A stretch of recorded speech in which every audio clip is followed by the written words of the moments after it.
And hello foodies, how are we today? I am bringing to you my macaroni and cheese sauce to go with macaroni, of course. So this is flour, and I'm adding my spices very quickly, as you can see.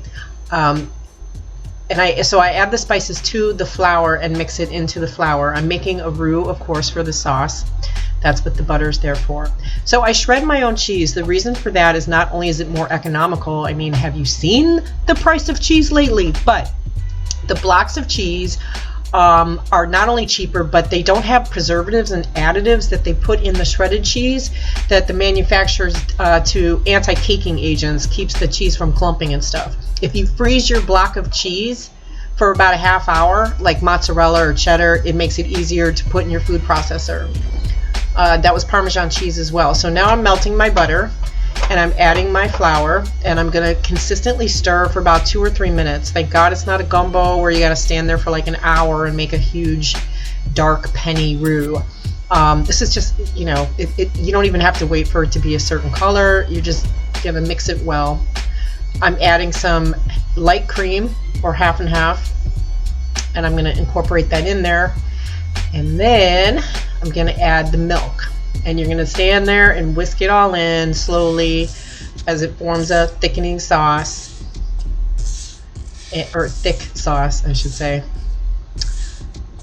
and going to let that cook for a little bit. Now I slowed this down. I'm adding this. Normally I would add a can of just regular cheddar cheese soup, but I had the Fiesta, and that's okay. It gives it a little flavor dimension.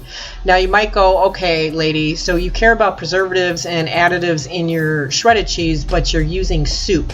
Yeah, I am. Sometimes I use canned soup in sauces. I'm not a purist. I don't make my own mayo. I don't make my own ketchup.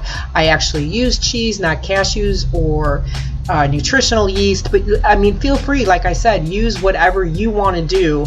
But yeah, I mean, it doesn't matter to me. I do sometimes use processed foods, I guess, that come from cans. You can do a healthy request soup, but I mean, it's macaroni and cheese, so why would you do that? I don't know.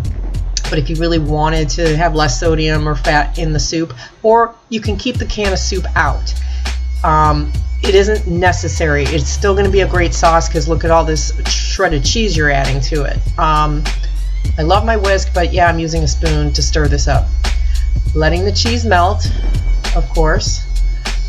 Oh, it's so good. And the Fiesta, there's some sour cream. The Fiesta gave it sort of had like a chili taste to it. Thrown in a pat of butter with my warm noodles that have drained. And I'm going to incorporate that into the noodles, and then I'm going to obviously add the sauce. Now you can bake macaroni at this point. Throw some breadcrumbs on top of there. Oops, I'm making a mess. It's a tiny ass kitchen too, not neat ass kitchen. But I don't like baked macaroni, so I don't bake it. But you could, and serve it up. There you go.